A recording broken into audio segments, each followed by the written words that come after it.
Grimm's Fairy Tales, Hansel and Gretel. By Jacob Grimm and Wilhelm Grimm. Translated by Edgar Taylor and Marian Edwards. Hard by a great forest dwelt a poor woodcutter with his wife and his 2 children. The boy was called Hansel and the girl Gretel. He had little to bite and to break, and once when great dearth fell on the land, he could no longer procure even daily bread. Now when he thought over this by night in his bed, and tossed about in his anxiety, he groaned and said to his wife, "What is to become of us? How are we to feed our poor children, when we no longer have anything even for ourselves?" "I'll tell you what, husband," answered the woman, "early tomorrow morning we will take the children out into the forest to where it is the thickest. There we will light a fire for them, and give each of them 1 more piece of bread, and then we will go to our work and leave them alone. They will not find the way home again, and we shall be rid of them." "No, wife," said the man, "I will not do that. How can I bear to leave my children alone in the forest? The wild animals would soon come and tear them to pieces." "Oh, you fool," said she, "then we must all 4 die of hunger. You may as well plane the planks for our coffins." And she left him no peace until he consented. "But I feel very sorry for the poor children, all the same," said the man. The 2 children had also not been able to sleep for hunger, and had heard what their stepmother had said to their father. Gretel wept bitter tears, and said to Hansel, "Now all is over with us." "Be quiet, Gretel," said Hansel, "do not distress yourself. I will soon find a way to help us." And when the old folks had fallen asleep, he got up, put on his little coat, opened the door below, and crept outside. The moon shone brightly, and the white pebbles which lay in front of the house glittered like real silver pennies. Hansel stooped and stuffed the little pocket of his coat with as many as he could get in. Then he went back and said to Gretel, "Be comforted, dear little sister, and sleep in peace. God will not forsake us." And he lay down again in his bed. When day dawned, but before the sun had risen, the woman came and awoke the 2 children, saying, "Get up, you sluggards. We are going into the forest to fetch wood." She gave each a little piece of bread, and said, "There is something for your dinner, but do not eat it up before then, for you will get nothing else." Gretel took the bread under her apron, as Hansel had the pebbles in his pocket. Then they all set out together on the way to the forest. When they had walked a short time, Hansel stood still and peeped back at the house, and did so again and again. His father said, "Hansel, what are you looking at there and staying behind for? Pay attention, and do not forget how to use your legs." "Ah, father," said Hansel, "I am looking at my little white cat, which is sitting up on the roof, and wants to say goodbye to me." The wife said, "Fool, that is not your little cat, that is the morning sun which is shining on the chimneys." Hansel, however, had not been looking back at the cat, but had been constantly throwing one of the white pebblestones out of his pocket on the road. When they had reached the middle of the forest, the father said, "Now, children, pile up some wood, and I will light a fire that you may not be cold." Hansel and Gretel gathered brushwood together, as high as a little hill. The brushwood was lighted, and when the flames were burning very high, the woman said, "Now, children, lay yourselves down by the fire and rest. We will go into the forest and cut some wood. When we have done, we will come back and fetch you away." Hansel and Gretel sat by the fire, and when noon came, each ate a little piece of bread, and as they heard the strokes of the wood axe they believed that their father was near. It was not the axe, however, but a branch which he had fastened to a withered tree which the wind was blowing backwards and forwards. And as they had been sitting such a long time, their eyes closed with fatigue, and they fell fast asleep. When at last they awoke, it was already dark night. Gretel began to cry and said, "How are we to get out of the forest now?" But Hansel comforted her, and said, "Just wait a little, until the moon has risen, and then we will soon find the way." And when the full moon had risen, Hansel took his little sister by the hand, and followed the pebbles which shone like newly coined silver pieces, and showed them the way. They walked the whole night long, and by break of day came once more to their father's house. They knocked at the door, and when the woman opened it, and saw that it was Hansel and Gretel, she said, "You naughty children, why have you slept so long in the forest? We thought you were never coming back at all."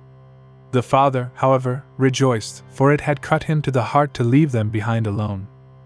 Not long afterwards, there was once more great dearth throughout the land, and the children heard their mother saying at night to their father, "Everything is eaten again, we have 1/2 loaf left, and that is the end. The children must go, we will take them farther into the wood, so that they will not find their way out again. There is no other means of saving ourselves." The man's heart was heavy, and he thought, "It would be better for you to share the last mouthful with your children." The woman, however, would listen to nothing that he had to say, but scolded and reproached him. He who says A must say B, likewise, and as he had yielded the first time, he had to do so a second time also. The children, however, were still awake and had heard the conversation. When the old folks were asleep, Hansel again got up, and wanted to go out and pick up pebbles as he had done before, but the woman had locked the door, and Hansel could not get out. Nevertheless he comforted his little sister, and said, "Do not cry, Gretel, go to sleep quietly, the good God will help us." Early in the morning came the woman, and took the children out of their beds. Their piece of bread was given to them, but it was still smaller than the time before. On the way into the forest Hansel crumbled his in his pocket, and often stood still and threw a morsel on the ground. "Hansel, why do you stop and look round?" said the father. "Go on." "I am looking back at my little pigeon which is sitting on the roof, and wants to say goodbye to me," answered Hansel. "Fool," said the woman, "that is not your little pigeon, that is the morning sun that is shining on the chimney." Hansel, however, little by little, threw all the crumbs on the path. The woman led the children still deeper into the forest, where they had never in their lives been before. Then a great fire was again made, and the mother said, "Just sit there, you children, and when you are tired you may sleep a little. We are going into the forest to cut wood, and in the evening when we are done, we will come and fetch you away." When it was noon, Gretel shared her piece of bread with Hansel, who had scattered his by the way. Then they fell asleep and evening passed, but no one came to the poor children. They did not awake until it was dark night, and Hansel comforted his little sister and said, "Just wait, Gretel, until the moon rises, and then we shall see the crumbs of bread which I have strewn about, they will show us our way home again." When the moon came they set out, but they found no crumbs, for the many thousands of birds which fly about in the woods and fields had picked them all up. Hansel said to Gretel, "We shall soon find the way," but they did not find it. They walked the whole night and all the next day too from morning till evening, but they did not get out of the forest, and were very hungry, for they had nothing to eat but 2 or 3 berries, which grew on the ground. And as they were so weary that their legs would carry them no longer, they lay down beneath a tree and fell asleep. It was now 3 mornings since they had left their father's house. They began to walk again, but they always came deeper into the forest, and if help did not come soon, they must die of hunger and weariness. When it was midday, they saw a beautiful snow-white bird sitting on a bough, which sang so delightfully that they stood still and listened to it. And when its song was over, it spread its wings and flew away before them, and they followed it until they reached a little house, on the roof of which it alighted. And when they approached the little house they saw that it was built of bread and covered with cakes, but that the windows were of clear sugar. "We will set to work on that," said Hansel, "and have a good meal. I will eat a bit of the roof, and you, Gretel, can eat some of the window, it will taste sweet." Hansel reached up above, and broke off a little of the roof to try how it tasted, and Gretel leant against the window and nibbled at the panes. Then a soft voice cried from the parlor, "Nibble, nibble, na! Who is nibbling at my little house?" The children answered, the wind, the heaven-born wind," and went on eating without disturbing themselves. Hansel, who liked the taste of the roof, tore down a great piece of it, and Gretel pushed out the whole of one round window pane, sat down, and enjoyed herself with it. Suddenly the door opened, and a woman as old as the hills, who supported herself on crutches, came creeping out. Hansel and Gretel were so terribly frightened that they let fall what they had in their hands. The old woman, however, nodded her head and said, "Oh, you dear children, who has brought you here? Do come in, and stay with me. No harm shall happen to you." She took them both by the hand, and led them into her little house. Then good food was set before them, milk and pancakes, with sugar, apples, and nuts. Afterwards 2 pretty little beds were covered with clean white linen, and Hansel and Gretel lay down in them, and thought they were in heaven. The old woman had only pretended to be so kind. She was in reality a wicked witch, who lay in wait for children, and had only built the little house of bread in order to entice them there. When a child fell into her power, she killed it, cooked and ate it, and that was a feast day with her. Witches have red eyes and cannot see far, but they have a keen scent like the beasts, and are aware when human beings draw near. When Hansel and Gretel came into her neighborhood, she laughed with malice, and said mockingly, "I have them, they shall not escape me again." Early in the morning, before the children were awake, she was already up, and when she saw both of them sleeping and looking so pretty, with their plump and rosy cheeks, she muttered to herself, "That will be a dainty mouthful." Then she seized Hansel with her shriveled hand, carried him into a little stable, and locked him in behind a grated door. Scream as he might, it would not help him. Then she went to Gretel, shook her till she awoke, and cried, "Get up, lazy thing, fetch some water, and cook something good for your brother. He is in the stable outside, and is to be made fat. When he is fat, I will eat him." Gretel began to weep bitterly, but it was all in vain, for she was forced to do what the wicked witch commanded. And now the best food was cooked for poor Hansel, but Gretel got nothing but crab shells. Every morning the woman crept to the little stable, and cried, "Hansel, stretch out your finger that I may feel if you will soon be fat." Hansel, however, stretched out a little bone to her, and the old woman, who had dim eyes, could not see it, and thought it was Hansel's finger, and was astonished that there was no way of fattening him. When 4 weeks had gone by, and Hansel still remained thin, she was seized with impatience, and would not wait any longer.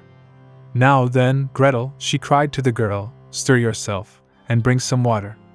Let Hansel be fat or lean, tomorrow I will kill him, and cook him."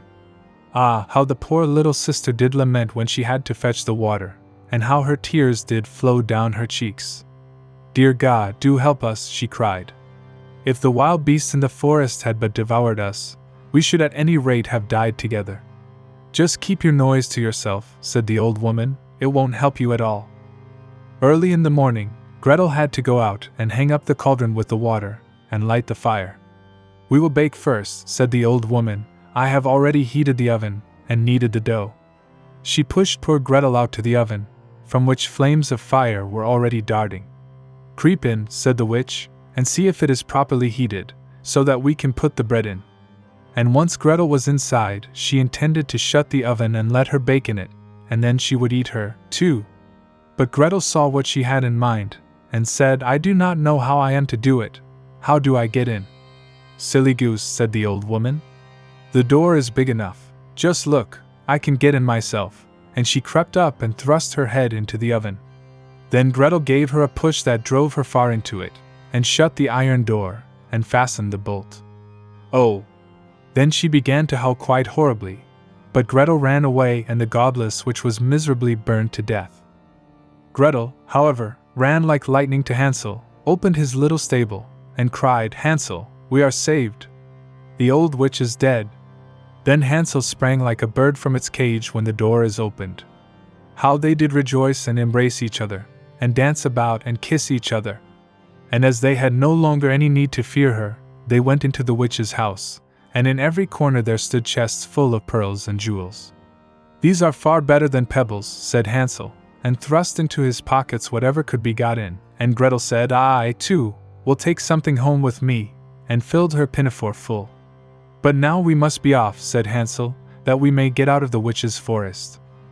When they had walked for 2 hours, they came to a great stretch of water. "We cannot cross," said Hansel. "I see no footplank, and no bridge." "And there is also no ferry," answered Gretel, "but a white duck is swimming there. If I ask her, she will help us over." Then she cried, little duck, dost thou see? Hansel and Gretel are waiting for thee? There's never a plank or bridge in sight. Take us across on thy back so white." The duck came to them, and Hansel seated himself on its back, and told his sister to sit by him. "No," replied Gretel, "that will be too heavy for the little duck. She shall take us across, one after the other." The good little duck did so, and when they were once safely across and had walked for a short time, the forest seemed to be more and more familiar to them, and at length they saw from afar their father's house. Then they began to run, rushed into the parlor, and threw themselves round their father's neck. The man had not known one happy hour since he had left the children in the forest. The woman, however, was dead. Gretel emptied her pinafore until pearls and precious stones ran about the room, and Hansel threw one handful after another out of his pocket to add to them. Then all anxiety was at an end, and they lived together in perfect happiness. My tale is done. There runs a mouse. Whosoever catches it may make himself a big fur cap out of it.